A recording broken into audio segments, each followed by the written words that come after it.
Any other members of the public want to speak at open session? Seeing none, we'll close open session and move on to our consent agenda. Mr. Crawford. Mr. Mann, just before we do that. If you're going to respond, then I would say no.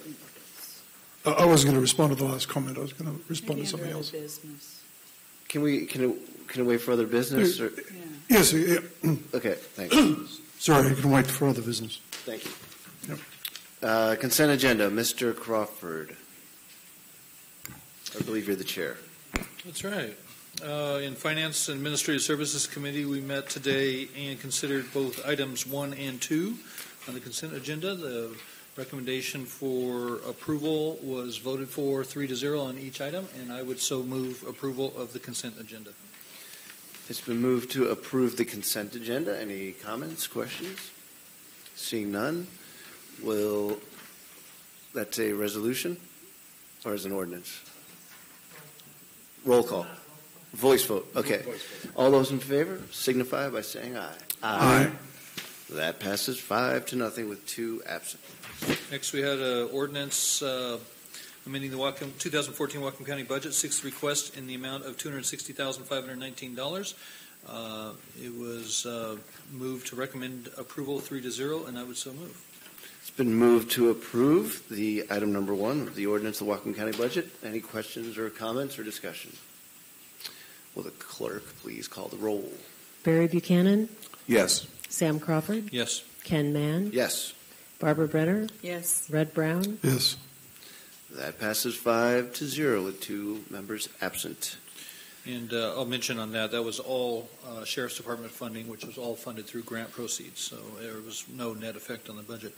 The next item was the resolution, and this is to the council when we act as the County Flood Control Zone District Board of Supervisors. It's a resolution amending the 2014 Whatcom County Flood Control Zone District budget, first request in the amount of $498,700. It was recommended for approval 3-0, and I would so move. Okay, it's been moved for approval. And Mr. Crawford, did you have a? Yeah, you're going to continue to speak in support of your motion or ask questions? It's general questions. I generally support the motion, but Mr. Mann, who was unable to attend the meeting today, pointed out afterwards something, and that led to my discussion with Mr. Browne. And again, I apologize for, after the discussion, giving you the wrong document, and he was trying to make sense of what I was saying compared to the wrong document, and that was my fault. I apologize. But as you had mentioned to me personally earlier, there is some concern, and I guess you tried to get a hold of Paula today, and she wasn't able to call back or come tonight. But maybe the executive could find out for us on the item for the. Now I can't look at it because I just gave it to Mr. Browne, but it's the item for $42,000, I believe, additional for the Deming Levee project, and that one was in a situation where the additional $42,000 in cost was because the project was delayed from November of 2012. I'll just read this. Mr. Crawford, let me just interrupt so folks who are following along with their packet. This is page number 31 in our packet, and it's about the Deming Levee improvement design, and we're doing a supplemental budget request. And this, Mr. Crawford's reading from the staff report that was given to us in our packet. In order to characterize the impacts and design appropriate mitigation, access to property owned by the Nooksack tribe is needed. And I'm going to just, it doesn't say this in the staff report, but my recollection, I concur with, I believe, Councilmember Mann's recollection, because we've done physical tours where we've gone out there. This is a levee directly upstream and adjacent to the Nooksack casino operation and the tribal headquarters. And in particular, between those structures and the Nooksack River is the Nooksack septic drain field system.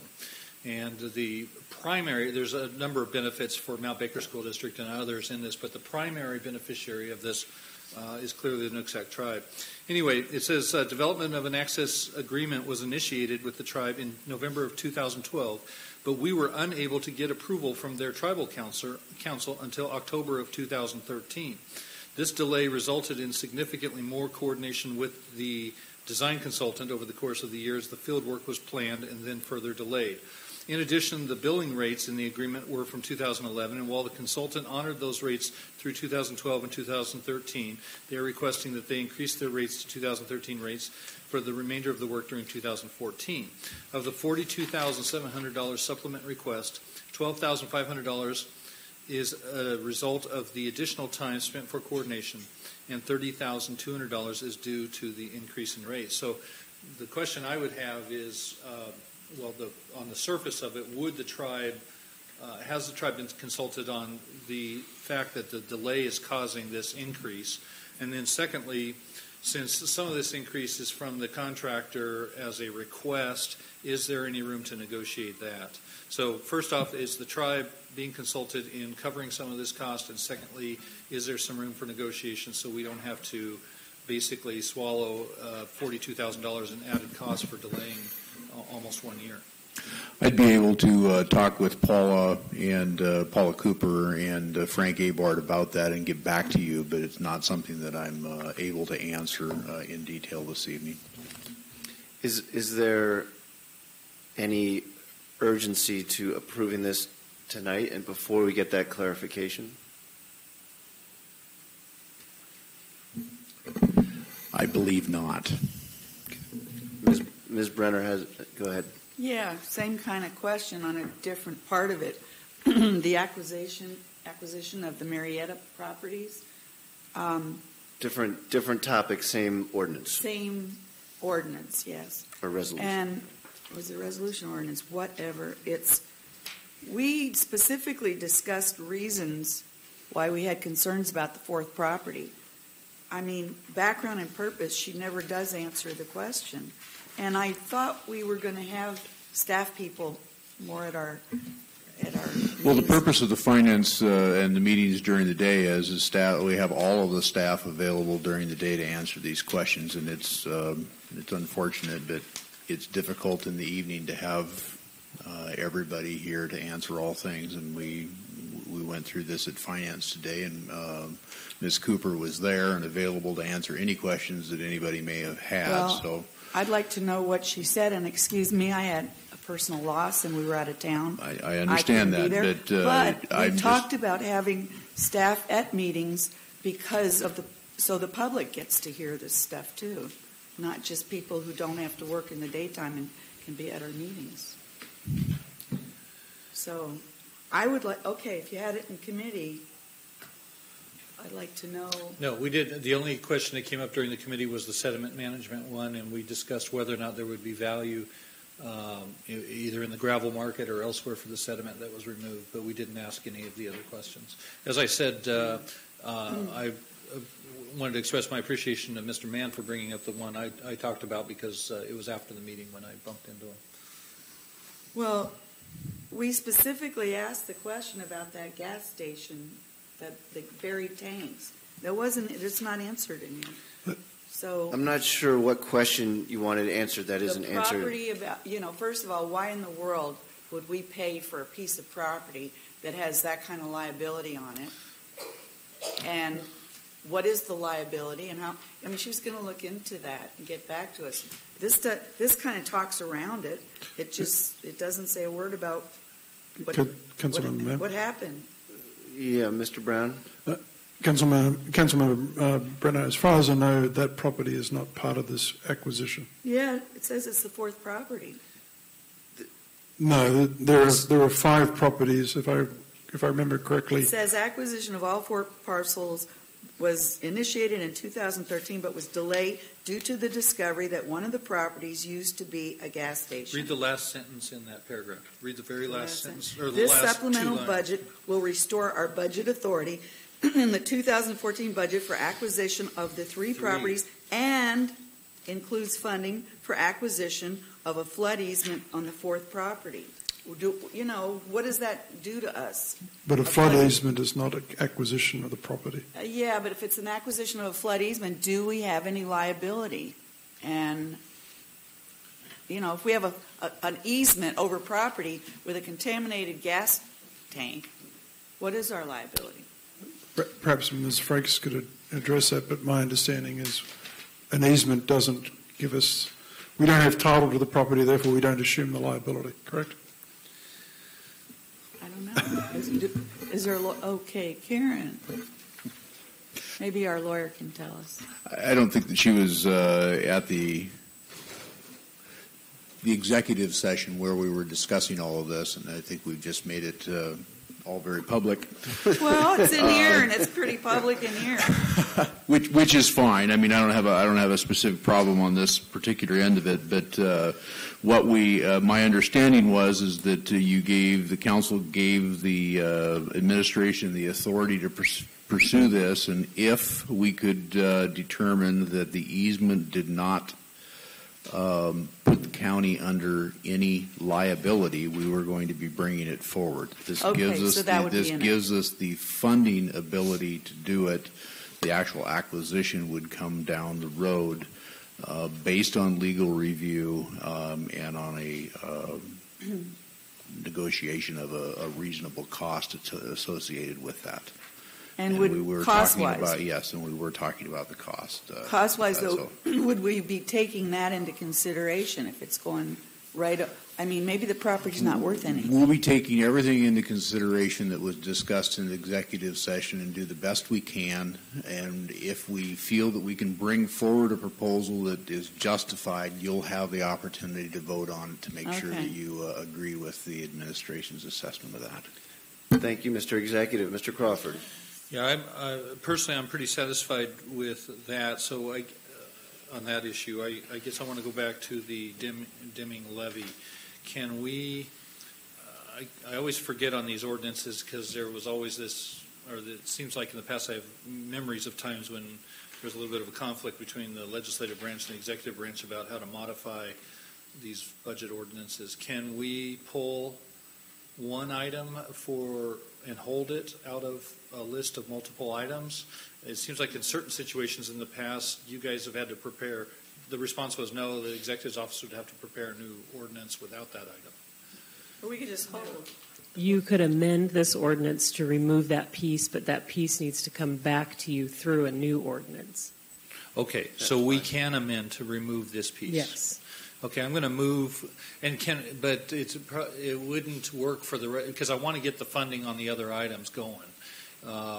So we need to pass the ordinance without this. We can't just put this on hold. Correct. Unless we held the entire ordinance. Okay. But you said I'm going to move to amend this ordinance to remove the dimming levy additional funding until we can find out if there can be some further collaboration on costs, whether it be the contractor, the tribe, or both. And so you are moving to amend your initial motion to approve this resolution. It's a resolution technically of the flood control zone. I know, I messed it up too. So as a flood control zone district hat, we do roll calls on a resolution. Right. We don't do ordinances. So Mr. Crawford has amended his initial motion. Now we have the amended resolution. No, we have to vote on the amendment. You want to vote? Okay, you can't amend your own motion. Okay. So, Ms. Brenner, you want to comment on his motion to amend? Yeah, I'm sort of apprehensive about doing that. This is the flood season, and it's one of those areas that I think is critical, and I didn't see it being a lot of money for, the work that needs to be done, so. Can I respond? Yeah, go ahead. What do you mean by this is the flood season? Well, I'm sure that the reason that they need to do work on the Deming levee. This is for work this year, not. Yeah. Oh, I thought you meant because it's raining right now. I wasn't Well, sure I what you mean, meant by the it's flood not season. the kind of thing I want to hold up, is what I'm talking about. Ms. Brenner, though, this is for the Deming levee And I think project, which is like a multi-year, I know, mega but we million dollar. haven't even started it, so. Well, I don't want to shell out $42,000 extra just because a different governmental entity didn't have their paperwork in order for a year. So, I don't want to do that. So I'm going to support Mr. Crawford's amendment. Mr. Buchanan. Yeah, I'm going to support the amendment as well. Executive Lows, do we have any kind of estimate on when we could get clarification on this? Next meeting? I would say at the finance meeting on March 11th, we would be able to bring back at least the answers. I don't know whether or not we would be able to, if we haven't tried to negotiate with the tribe yet on this, whether or not we would be able to have that completed by then or not. But definitely have Ms. Cooper here to answer questions, and I'll be bringing it forward to her tomorrow. Ms. Brenner. So did the advisory committee weigh in on this? It's an ongoing project. I'm assuming that they did not.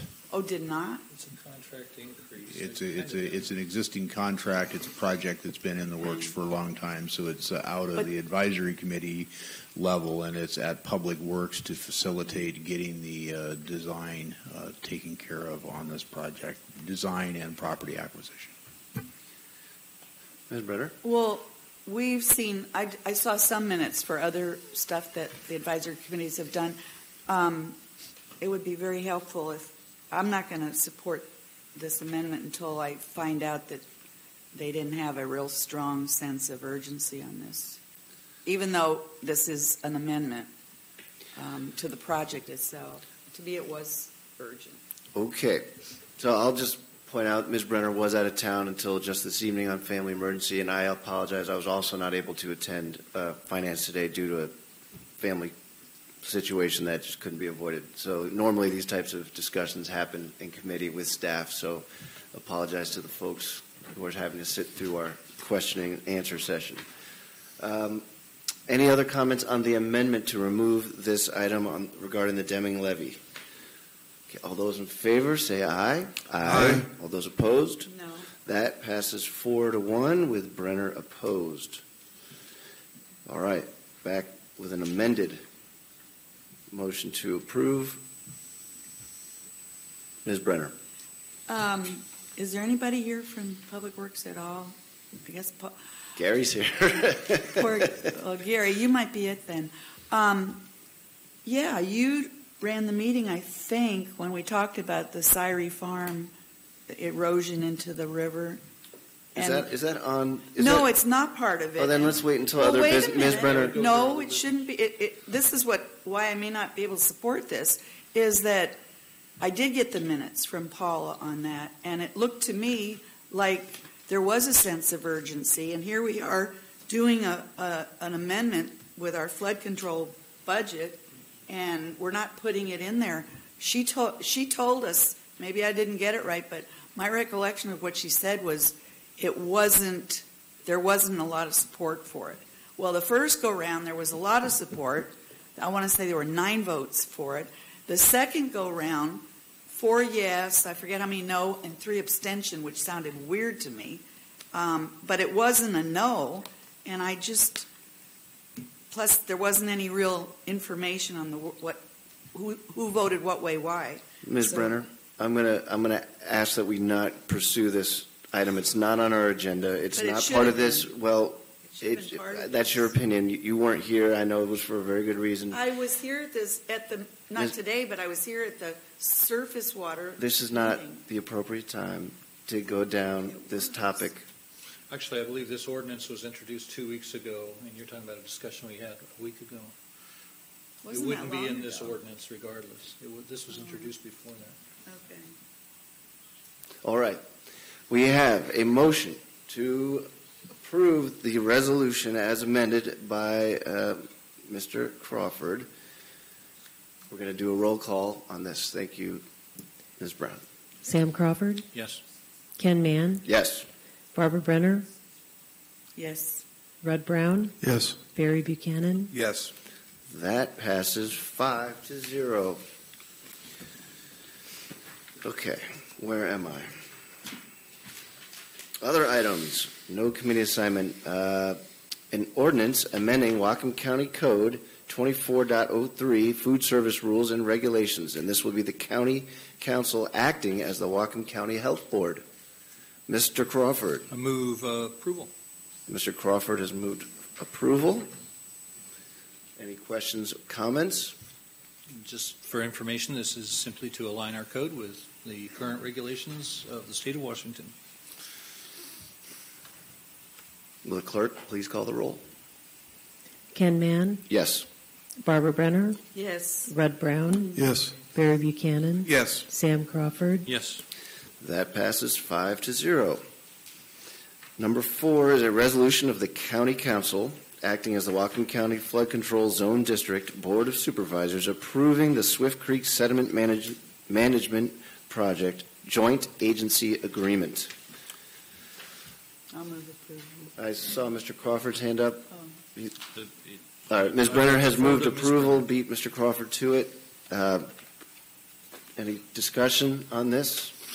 I would just like to point out this is a huge step forward, and I want to credit our legal team and our administration for being on top of this, working with some very, very difficult agencies. So this is just a resolution as a Flood Control Zone District Board of Supervisors. Dana, this one doesn't have a list of boxes, so I'm assuming we can do a voice vote on this one, even though it's Flood Control Zone District. We should do Okay. Okay. Let's see. Ms. Brenner has her hand up before you call the roll. Since you said it was agencies that are very difficult to work with, it's the EPA and the Department of Natural Resources. I think we should. Oh, yes, it's not Whatcom County agencies. No. No, it's, We could add some more to that list. No, it's between those guys. it's especially the EPA that's been very ornery. So, will the clerk please call the roll? Barbara Brenner, Yes. Rud Browne, Yes. Barry Buchanan, Yes. Sam Crawford, Yes. Ken Mann, Yes. That passes 5-0. Number 5, resolution of the County Council approving the Swift Creek Sediment Management Project Joint Agency Agreement. Is there a motion? Ms. Brenner? I'll move approval, but She's I got a moved approval. question. The And- last one was a resolution. Why didn't we just all vote? Because we were the Yes. flood control zone. Even so, we can't do it when we're the Flood Control Zone Flood Board control- of Supervisors? Correct. Oh, The Flood Control Zone District conducts resolutions by a roll call vote. But this next one, we get to voice vote. But this one is a resolution of the County Council, okay. so we can do a voice vote. All right. And this is basically the same thing again. We're just agreeing with ourselves. Yes, exactly. So, seeing no questions or comments, all those in favor, please say aye. Aye. That passes 5-0. Planning and Development Committee. That's my committee. Let me get my committee hat on. Oh, yeah. Okay. Sorry. We have a substitute.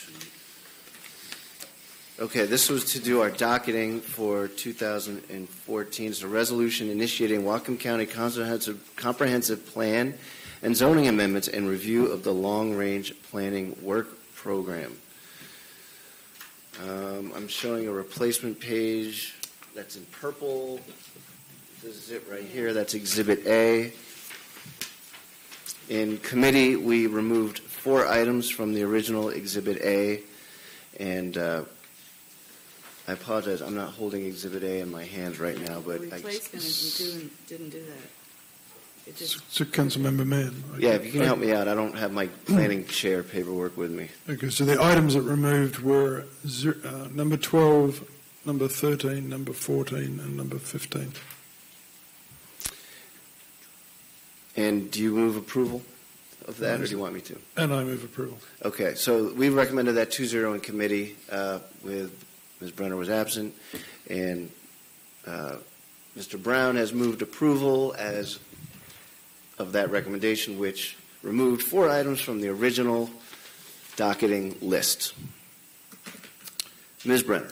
I'm making an amendment to return that one about the Birch Bay Promenade, put that back in. So Ms. Brenner is moving to add back in one of the items that we removed, which was the relocation of the Birch Bay Drive behind a number of the properties. That was one of the possible docketing items. Does anyone else want to discuss that? Mr. Browne? Well, I can just discuss all these items together. The general sentiment was that there should be other things that happen in our comprehensive planning process before these are introduced or considered. Ms. Brenner? Well, the person who did this came and spoke to me, and it was a very nice presentation, and he had made it to Public Works, and I specifically asked him if he'd gone to the Birch Bay Watershed Improvement District, or BB Warm, and talked to them, and he said it wasn't necessary and that he had talked to Roland Middleton, who told him everything was okay and kind of shepherded him through he sent me an email about that, and I sent it to Roland asking him if he had any problem in what was said in the email, or if it was his recollection. He didn't get back to me, so I don't have anything from him. But I feel that this person did a lot of work, and I got the distinct impression he was kind of encouraged to submit it, and it wasn't cheap. So I think we should at least look at it. Ms. Brenner, I appreciate what you're saying. My concern in committee today was that this is a huge proposal. Would be very expensive for the county to implement and to research as a docketed item. I have no indication that there's any other property owners in that area who support it or want to help pay for it or anything. I know there's one person that supports it, and if I lived there, I would like it. It's a great plan. But I can't justify spending county resources on it right now when I don't know if there's any grassroots support for it, if we can even afford it. Even if we could afford it, would I want to spend money there? And I'd like to see it go through a process within the Birch Bay community and have it rise up to the top of their wish list. And, if we're going to spend even more money on Birch Bay, we've got the berm going, we've got a lot of requests for acquisition of parkland up there.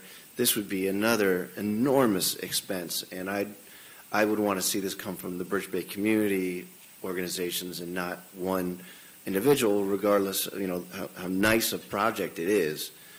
To me, this just seems a little bit out ahead of itself. That's my take on it. Ms. Brenner.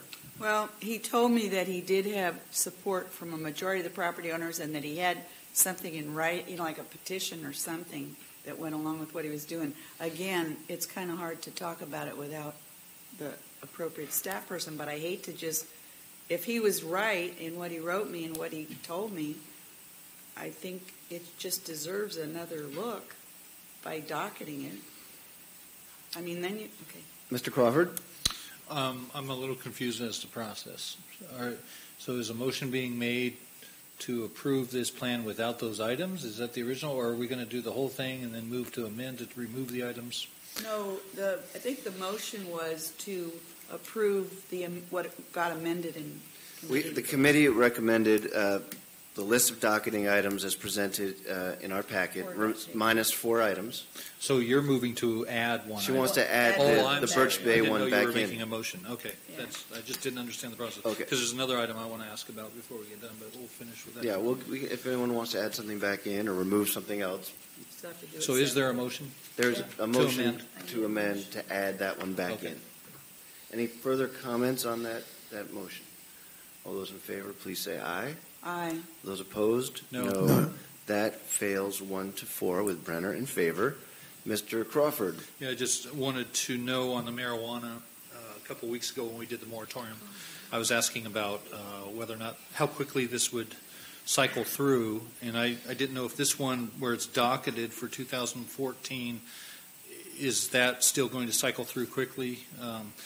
My motivation here is to not allow the moratorium to go on any longer than need be, because I know a lot of folks have invested a lot of money already, and then we kind of put the brakes on them doing anything. Within a month. Yeah, it's coming back to you, I think, March 11th in committee with the interim regs of the first draft. Okay, so putting it on the docket is just to account for it within an annual work plan, but it's That we know it's already there. as fast track or faster track than just about anything on Yep. here. Okay, great. Well, before you leave, Ms. Brenner? my understanding was it would come to us as an interim ordinance and could still go through the process, and we could even fine tune it more. Correct. Okay. Correct. Yep. Okay, so as it stands now, we have Mr. Brown's motion standing tall. Any other additions or subtractions to the docketing list?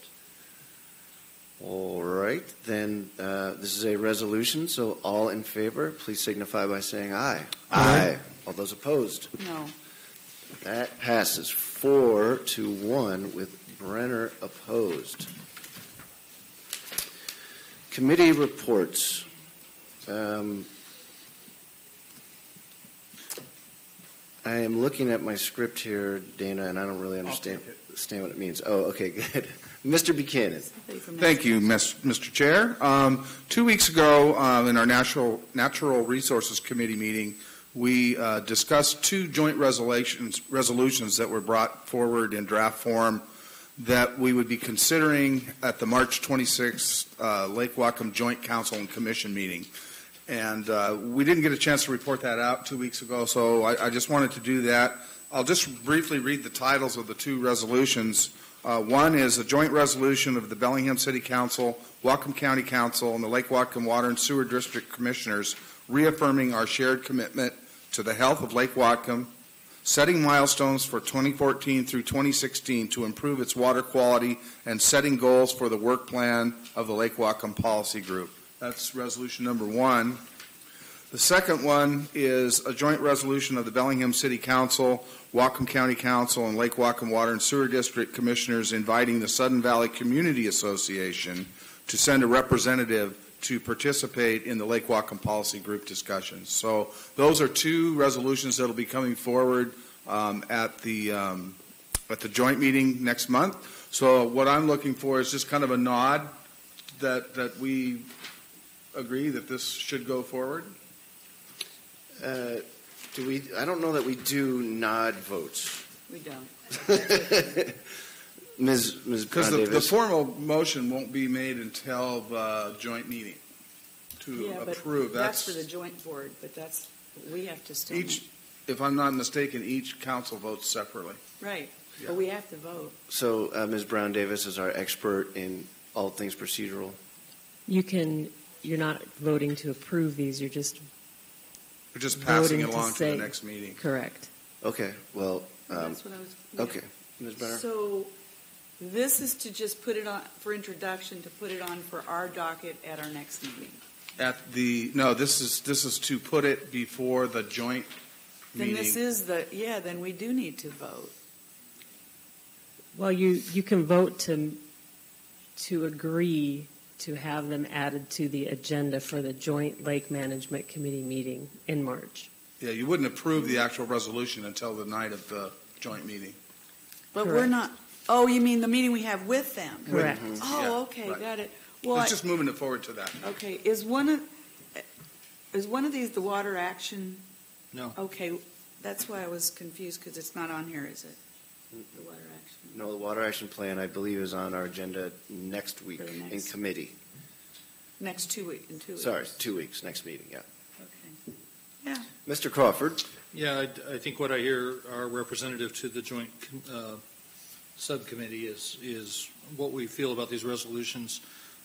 So I'll just state my opinion is, first off, on the second one, that's fine. I inquired, I think last week when we discussed this, as to how the voting occurs there, and it sounded like the group actually really works by consensus rather than votes on most things, and no one could recall a point of disagreement on any issue anyway in the several years that's existed. So I'm fine with that. I think Sudden Valley should be participating, and I'm glad they're stepping up to the plate on that.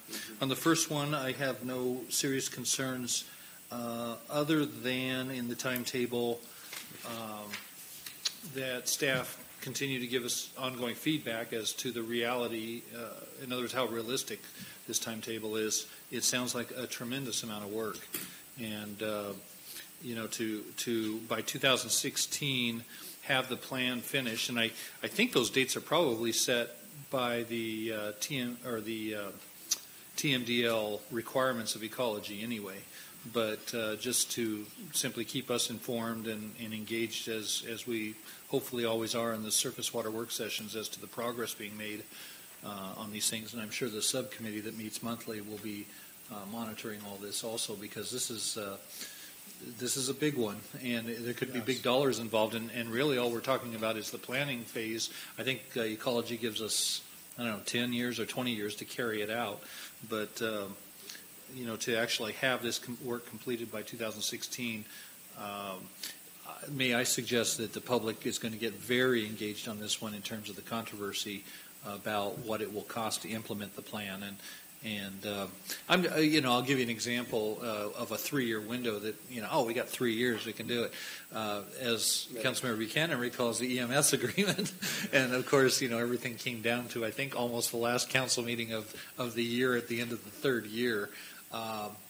The potential cost to be borne either by whatever funding mechanisms are suggested, extending from all the taxpayers of Whatcom County right down to people who live in the watershed, or maybe all the water users.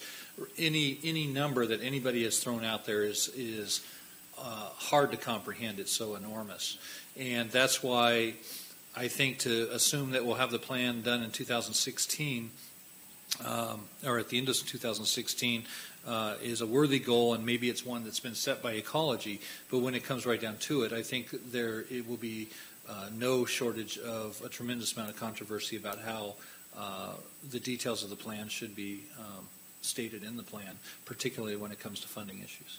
Correct.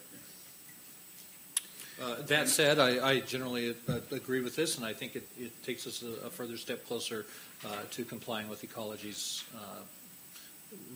requirements, I guess is what they are. Okay. End of report. Okay. Thank you, Mr. Buchanan. Moving right along, we're at introduction items already. Now let me just pass out a substitute version of the non-binding multi-jurisdiction resolution regarding population and employment allocations.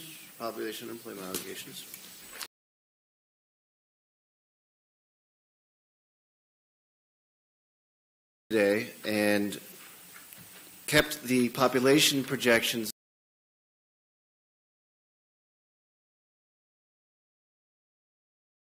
our non-binding resolution stating our intention to develop a TDR program that actually works, and that it would be tied, we strongly request that it be tied to urban growth area expansions. Excuse me, Mr. Chair. Mr. Stoika, I've got one other item under other business, and it sounds like we're going to get to it real quick. Is there any possibility it has to do with Councilmember Weimer's proposal? And I thought, okay, thank you. I'm sorry for doing that. No problem. That's probably inappropriate of me, but You didn't say it did. So what I just passed out is my proposed multi-jurisdictional resolution that we voted on, and I just want to ask our clerk: is this the official resolution that's in the introduction list right now? Because that's what we recommended in committee today. You would be asking to substitute that. This one? Correct. Okay. Could you explain what you changed? I added 2 whereases, and on the first page here, it's the last 2. And I'll read them. I'm going to read them. Yeah. Okay. This is everything else in the resolution is the same, including the population numbers, except I added 2 whereas. Whereas the County Council has directed staff to work with the cities to develop an effective, robust TDR program as part of the 2016 Comprehensive Plan Update. And before you go to the next one, yeah, I don't think we can direct staff. Maybe request should be the word. We can't direct the administration. we set the work plan for the plan department, and if you don't have to vote for it, Ms. Brenner. Whereas, let me just read the other whereas. Whereas it's the county's intention that any request to expand an urban growth area will include a proposed interlocal agreement to transfer or retire development rights in rural or resource lands when annexation occurs. I like that. Now, can't you just change that word to requested? Because we can't direct staff. That's just not a word we can use with staff, unless it's our own staff. You guys want to work on this? Righty then. Sure. But I just don't think it's a proper word to have in there. You don't like the word directed. If I change the word, will you vote for it? Absolutely. Okay. Ms. Brenner has moved to change that word, directed staff, to requested staff. Okay. That's fine. I think that's fine. I think the intent is still clear. Do we need to vote on that change? Specifically, do I need to vote on that word change? No? Okay. Requested. Mr. Brown, do I see your hand up? Sorry, minor thing. I'd just like to spell out what TDR means. So Oh. someone who picks up the document knows what we're referring to. We put the acronym in the whereas. It should be it should say transfer of development rights. That's what TDR stands for. TDR. TDR, yeah, it should be that acronym. Okay. So with those two, Mr. Crawford. I've got a question about one of your amended items, but I have a question about the overall thing. Did the committee explore this? I'm looking on Exhibit A in the first column, population growth allocation. The council last year resolved, I think, to use the OFM medium range population allocation. It's pretty close. Is this reflective of that? Is this the medium range OFM?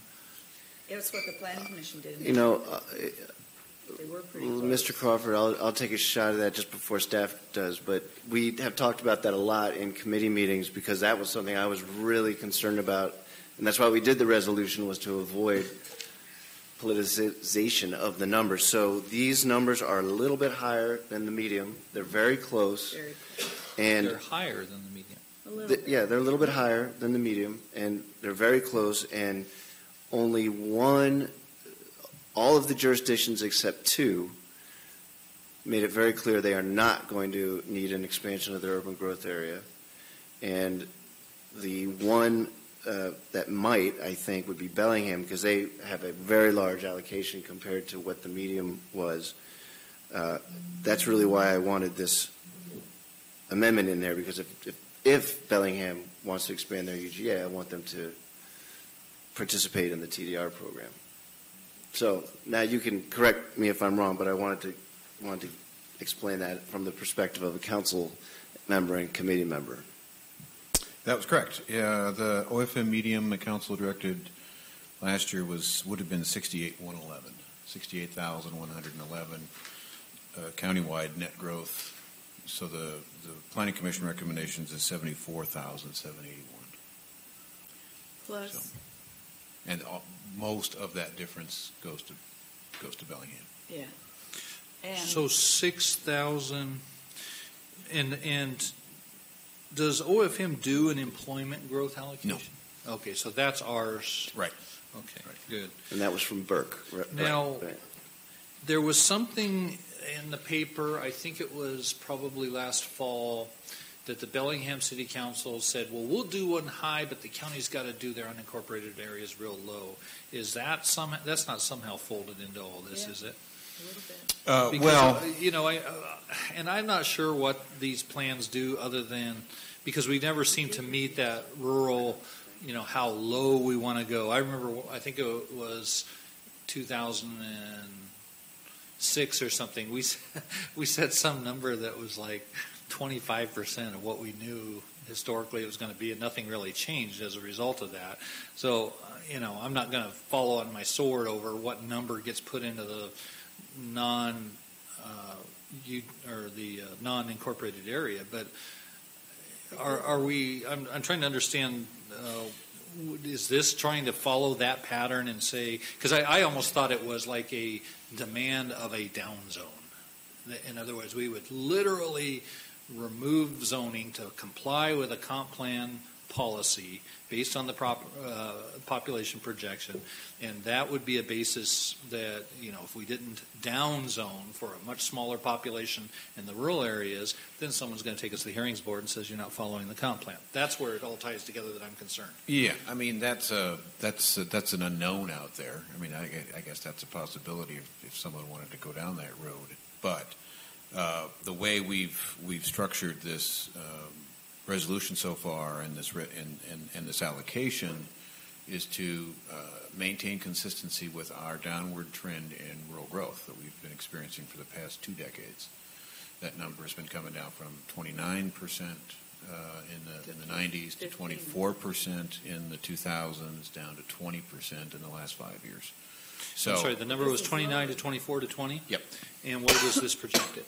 This projects it at 15%, which is consistent, the same allocation as our current comprehensive plan. Okay. So it's no change. And that came, the Planning Commission, we had a really good long presentation from the cities and the other jurisdiction, and our staff for the non-city UGAs. But the County Planning Commission voted to increase Bellingham's allocation and lower the rural allocation, right? What happened is that we had all the cities request first their allocations. Okay. Right. Yeah, it wasn't just. And they all come out of theoretically out of the 68-111, the original OFM. So the leftovers. Median. So when they all added up, we added up what they had all asked for. What was left, ours, the rural, was something like 4,000 or less, which was half of what our current allocation is. So we thought, well, if you think that's not enough, then you could come up to.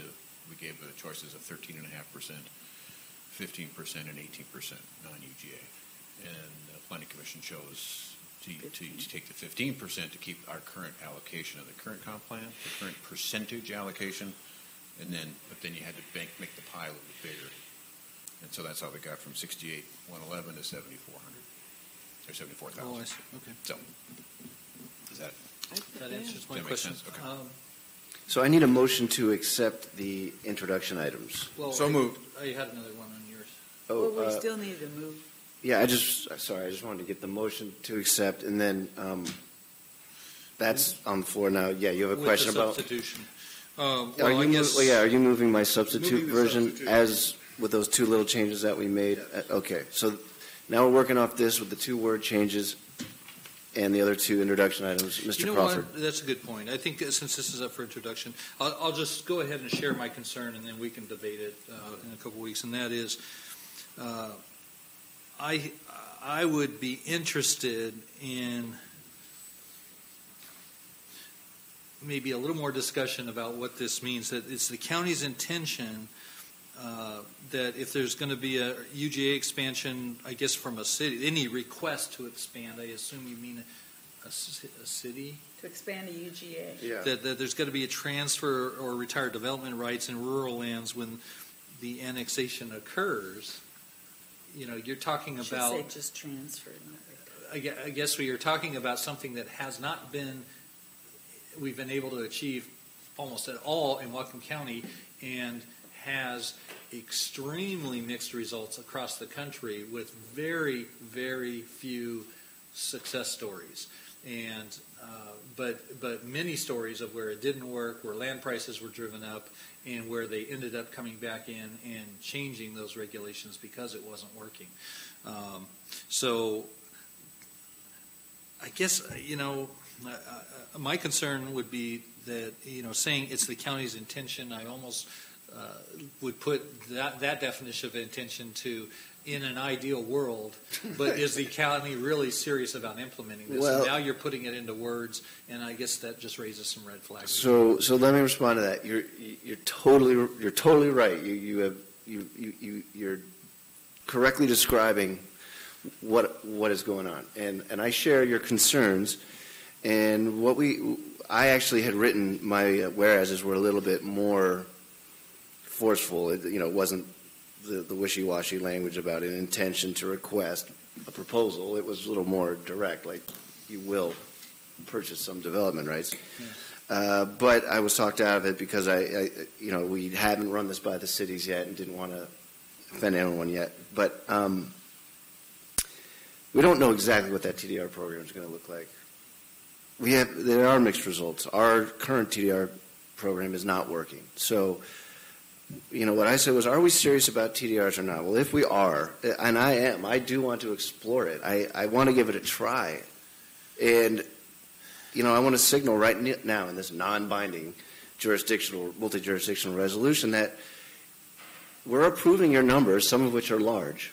But But if you come to us with your large number and then say you want a UGA, a geographic UGA boundary expansion, the county wants you to, take that seriously and purchase some TDRs or some PDRs possibly. And, I want to set that in motion and make that clear now.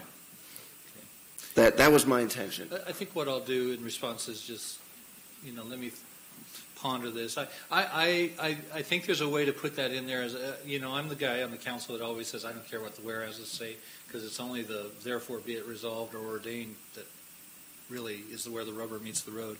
On this one, I'll try to think of some alternative wording that captures that without something about the way this was worded. That's fine, and that's great. I'm open to suggestions. Absolutely, because there is a very, very lengthy discussion that we don't need to have tonight about, and we've had it many times about when we start mucking around with the market and the inequities of one development right versus another, and all those other things. I know, and this is not my intention. Is not to define our TDR program in the whereases. It's to hope and intend that our staff is going to, as a part of our comp plan update, is going to incorporate that with the cities.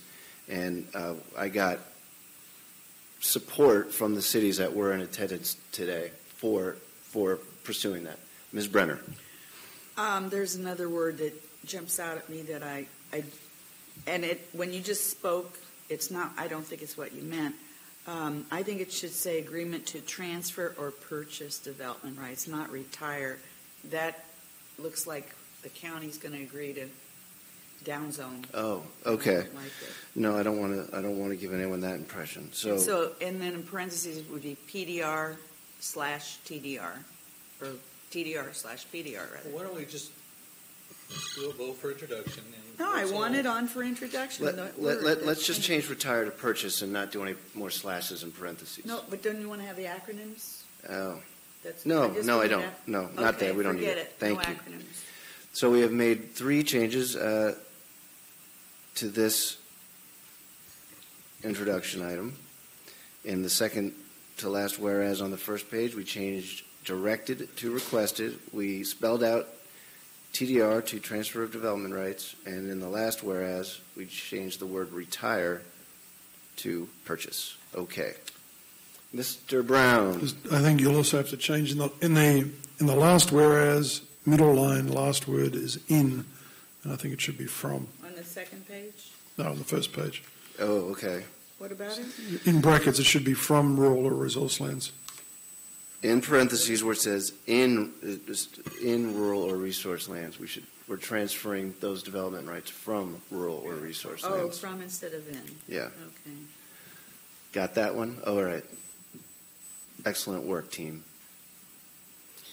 So that is so there's a motion to accept the introduction items, including this substitute version as amended here before your very eyes. Anything else? Okay, all those in favor, please say aye. Aye. Aye. That passes 5-0. Other business. Is there any other business? I think Mr. Crawford had some, and we'll just go down the line. Yeah, and I apologize, Gary, if this isn't your bailiwick here, but I didn't know if you wanted to weigh in on it.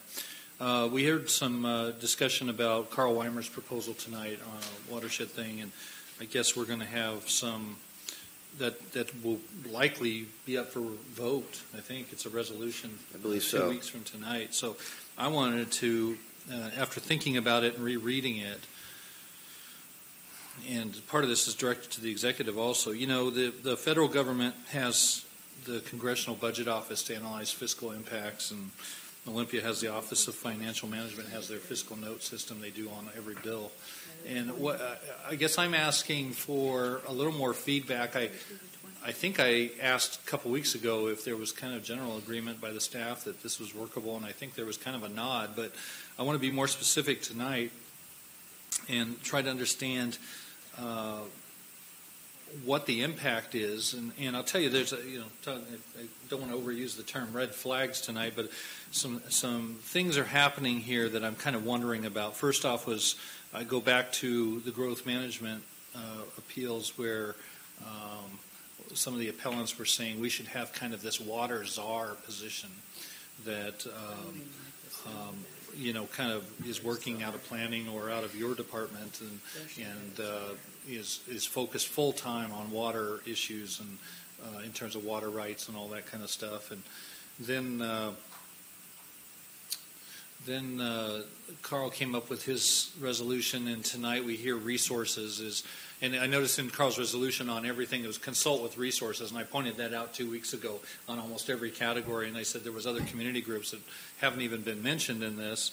And then one of the people that get up and says they're supporting it tonight said they had a slip of the tongue, and some might say it's a Freudian slip, and others might say it was purely innocent, but they said we support this new tax, and then they corrected themselves and said, this new work plan. So I did hear that. Here's what I'm. Here's what and then even the resources people said, and come up with the funding. Everybody ended their thing with come up with the funding, and I'm sitting here going, wait a minute. We're probably talking, at least I'm starting to sense, because I wasn't part of whoever created this. Mr. Weimer just brought it forward a few weeks ago. But I'm starting to have, and it would be nice if he were here tonight to address this. I'm starting to have this sense that what's being proposed is going to be a very costly program, and that I think the groups that are proposing it, and Mr. Weimer is bringing this forward, are suggesting that there's going to be this tremendous cost, and are starting even to say to us in testimony tonight, how are you going to work to fund this? And is this a tax, or what is this thing? My question, and going back to, we get other government agencies that do analysis. Is there any way in the next 2 weeks the administration could do some kind of analysis of what he's talking about, or was his work plan, I think is what he calls it, is it too unspecific? Is it too generalized? Because when I go back and read it, I'm not seeing, implement this. It's more like solve this problem, solve this problem, solve this problem. Do you have any comment on what he could be talking about? Well, what I'm doing right now is just consolidating I'm consolidating all the council comments on the resolution. So I've received comments from several council members. So I'm just trying to get everyone's input into the resolution, into a document that comes to you in 2 weeks from today, back at the Natural Resources Committee. So before that, I don't know what's going to come out of what the resolution is going to look like once I put in all the comments into there. So so knowing what it's going to look like is the first thing that's going to happen. But there was talk about looking at different funding options. Basically, looking at all. I guess this is what Carl's envisioning: is we decide, the county decides what it wants to do. And then we look at different, I guess to use the term level of service, to talk about different funding options. And my understanding is this is something that came up about in 2008 when the Corp was developed. There was the ranking project. The Corp is the ranking project, or the ranking system where you put all the water resources projects in there, and it all ranks them, gives them all a rank based on public safety, environment, all these things. And my understanding what happened in 2008 was that there was an analysis of a level of service as to how quickly you want to tackle, or you need to tackle, these different issues. And each of those levels of service has a funding level that goes with it, and then you would have to identify a funding source. Carl did mention that he wanted to basically relook at that level of service analysis that was done in 2008, update it, and see where that fits in with this resolution. So I guess in my response to that would be, I'd like to hear from staff in a couple of weeks, then, as you accumulate this, what does adopting this plan do that we're not currently doing? And if we adopt this, what costs? Well, the Corp already prioritizes. So what will this do that we're not currently doing? And are there costs associated with that? I guess I'm just voicing that concern. I don't know if you can add that to the basket of all the things you've accumulated. And then again, like I said, I wonder if it's not an effort by a lot of folks that are generally on one side of the discussion. The other thing, again, I'll use that term red flag. We're getting a lot of people. In fact, we got enough email on this, and Mr. Mann responded back. Why are we getting all this email? He said in an email, this isn't even on the agenda. And then we have people coming up tonight to talk to us about it, and there really hasn't been much said in the press. So what I'm sensing is there's folks on at least a particular, I won't say one side, but a particular portion of the spectrum on the water use that's bringing this forward. And I'm asking, okay, what's the motivation here, and how does this move the county forward? And I'd be you don't have to address issues of motivation, but I'd like to address the issues of what does this do for us from a staff perspective that we're not already doing. Because I really believe that we've been engaged in a very, for lack of a better term, a robust and aggressive water resources program over the years, and with the Corp, that was a big step forward, and we have an objective set of measurements that I'll give you one example, the Syrie property, that the fact that we could put a number in priority of that item very much influenced how that discussion went last week. So that is a productive thing and a successful way of looking at things. Now I'm asking, what does the Weimer proposal, where does it take it to? Is this a next step, and what is that next step? If I may, as executive allows, one of the discussion items that I had with Councilmember Weimer with his proposal was the cost is going to be determined a lot by the speed of implementation, and the original resolution as it came through had some pretty tight timelines for some pretty major accomplishments, and to be able to do that, we're going to have to ramp up our costs and find the funding to do that relatively quickly. So, but I think Mr. Stoika said it very well. For us to determine what the cost is as it relates to the resolution is we really need to know what the resolution all has in it. I don't believe that we're going to be able to do.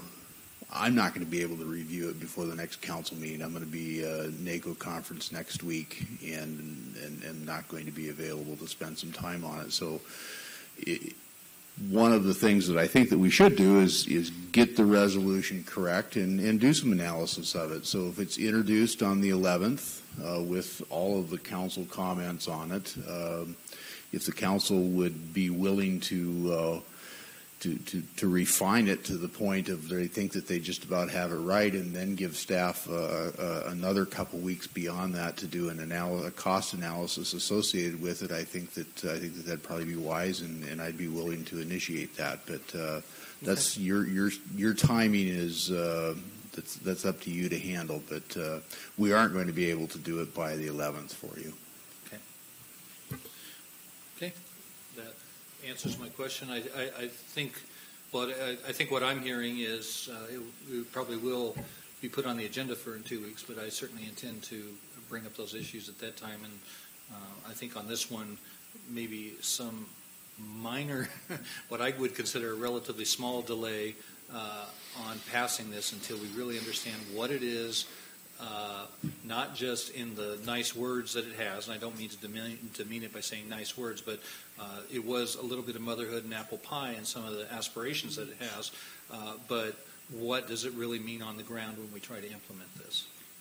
I want to just ask, Mr. Browne, you had your hand up. Is it on this topic still? Yeah, all right, so please go right ahead. So, first off, I'm very supportive of what Councilmember Weimer is trying to do, and in part because I see the processes that he has initiated is flushing out the different components of the water issue and consolidating them into one document. And I would suggest that one of the areas that I haven't seen a lot of discussion, and mind you, I haven't been involved as long as you have, and I've asked Mr. Stoika to include this in the draft, is things like fire flow access for the agricultural community, which we've heard is an issue. It's not it's hopefully a non-consumptive issue, but they have to have access to it in the odd chance that they need it for a couple of hours.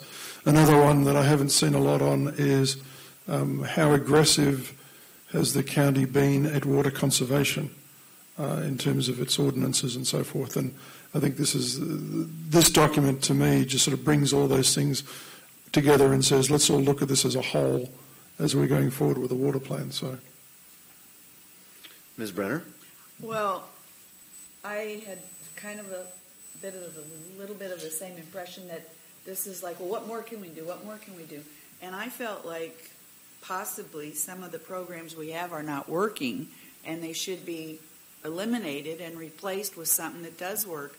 And by, figuring out the whole structure, I'm hoping that can happen too. I don't think it's just a question of doing more and adding and adding. I really want to see us be efficient, and so I kind of liked it when it had, as long as it has that extra language in it, because things just keep sitting there. We keep talking about scrubbing the code, but that never happens. I think this is going to require some code scrubbing, which I'm hoping. So we'll end up with a tighter package of stuff that is very important to get done, instead of a lot of nebulous stuff that keeps costing us money.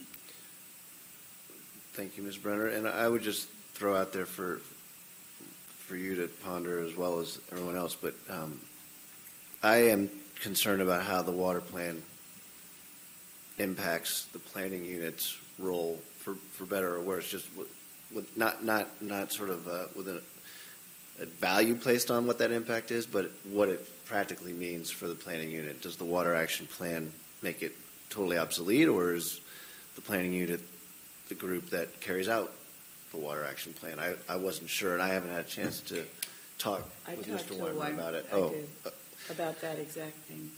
Well, okay, go ahead. Okay, never mind. No, he said no. It is not. This was not intended to substitute for the work that the planning unit's supposed to do. Okay. Now, what that means specifically, I'm not sure, but he said it was, because I was worried about that. All right. Well, and when he's here and when we're talking about it in committee, we'll explore that. All right. Any other business? You had your hand up? Yeah. Thank you, Gary. Sure. I just want to say for the record, thanks for sticking around.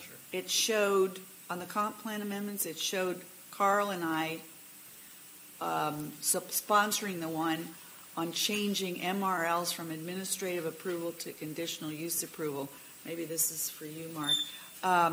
My issues weren't about that. They were about making sure we had more information up front before we started the process for the gravel companies and for other, I couldn't support that one on the South Fork because I didn't have enough information, and everybody was saying, well, just wait, you'll get that at the next phase. Well, I didn't think it was fair to keep anybody hanging on till the next phase if I didn't know some information. So I'm not sure it would take turning it into a conditional use permit, which is more expensive, or just changing language in administrative approval that would allow us to have more of that information up front. I'm not sure. Just wanted to add that. Oh, yes, and on the planning unit. Well, not to change from what we just were talking about with the planning unit, but, we're in the middle of all this email stuff on the February 26th. And first of all, I personally have a real problem with the Department of Ecology being one of the deciding votes. They're supposed to be technical assistants. They always were. Whether they were allowed to vote before or not, I don't remember and I don't care. Their job, this is a local WIRA. Their job of all those other levels of government, we're supposed to provide technical assistance, not to, be the lone vote to prevent something from happening. That's really bothering me.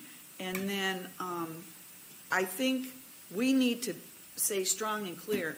They're talking about $20,000. Even the facilitators offered to do it pro bono the next meeting. And to have, Gary, you're still here, so I guess it's directed to you too. I just think it should be done. It's so disrespectful what's happening to members of the planning unit who are trying to work on issues and are really doing their best, and it is like herding cats. But that's why, in the end, when it's done, it's a broad perspective. And I've never heard of a facilitator, that we've ever hired doing it pro bono at a meeting. I think we should be extremely impressed, and I think we should, make sure the funding is available. Okay. Okay, so I think sounds like we've moved into reports. Oh, no, that wasn't reports. Mine was. That was other business? That was other business. Okay.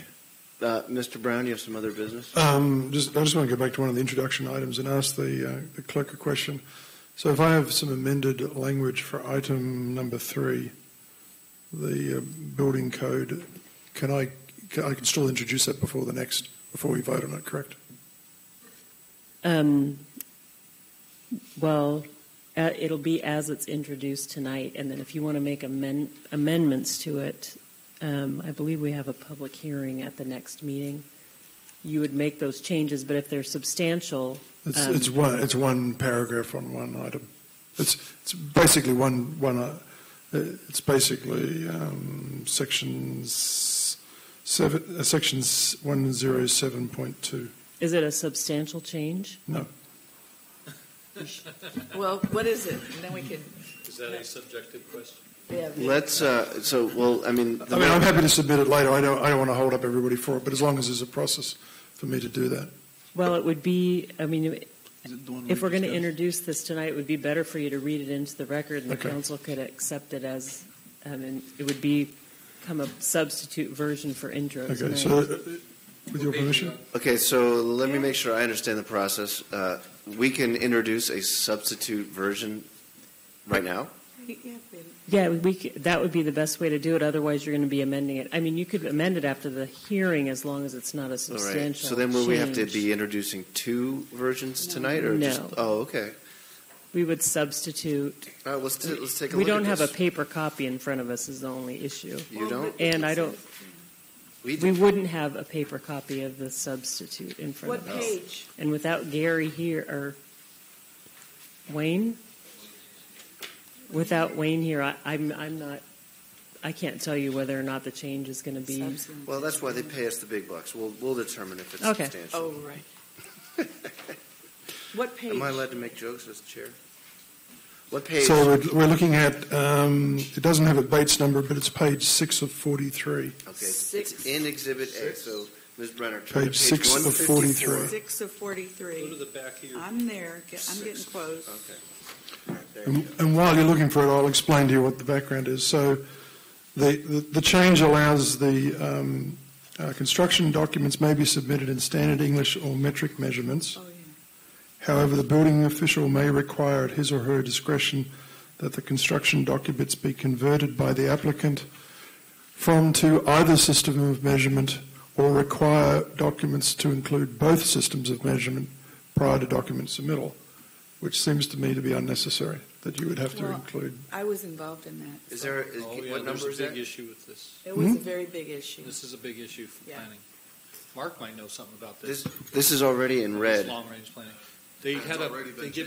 All right, hold on. One person at a time. So, So if I can explain what I was proposing, and then you can tell me what pain it's going to cause. well, it's item number 6. Yeah. Section 107.2. Okay, go ahead. So my issue is, I could understand if the documents were submitted that included some documents in English standard and some documents in metric, that would cause confusion, and that the documents should be submitted in one standard or the other. But I don't understand why you would ask someone to submit them in both English and metric.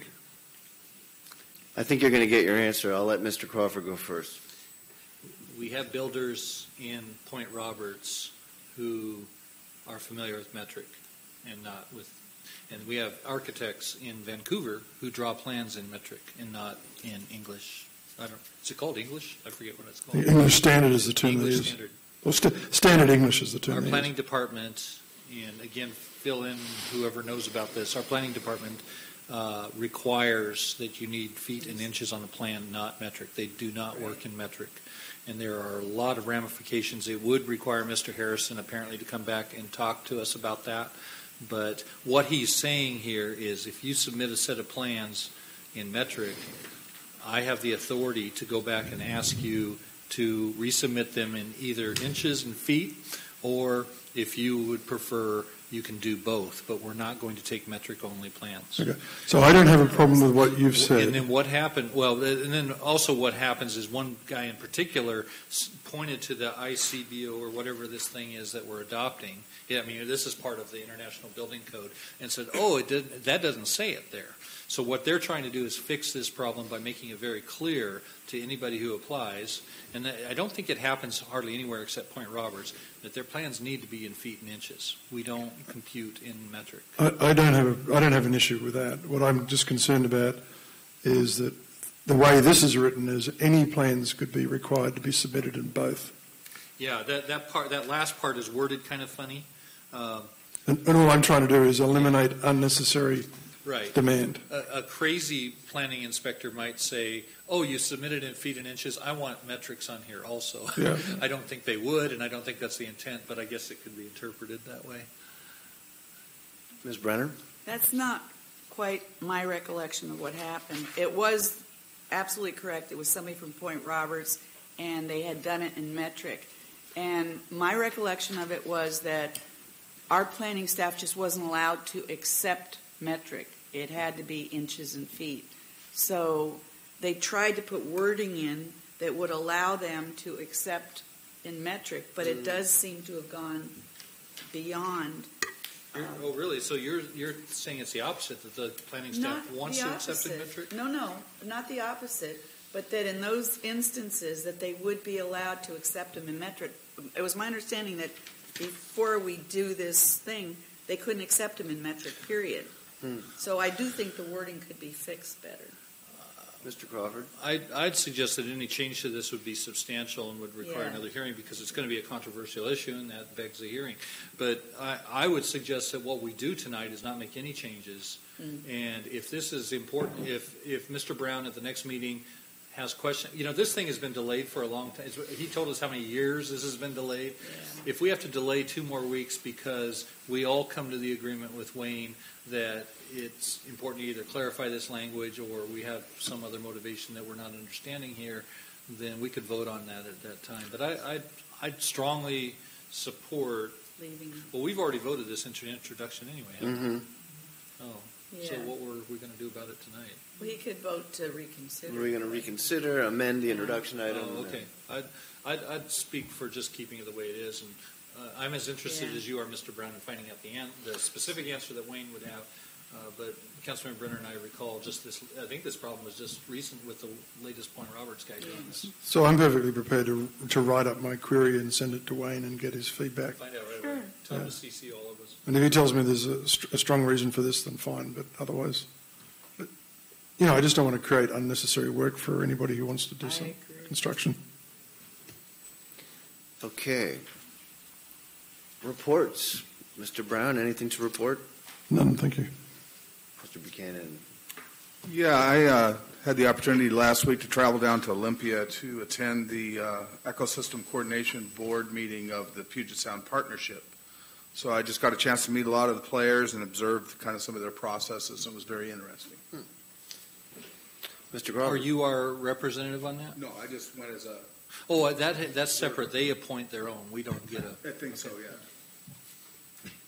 I'd like to report that I appreciate everyone being nice to me while I was chair in Mr. Weimer's absence. I'm looking forward to his return. So are we. Ms. Brenner. Nothing. Mr. Crawford. Okay. Thank you, everyone. We're adjourned.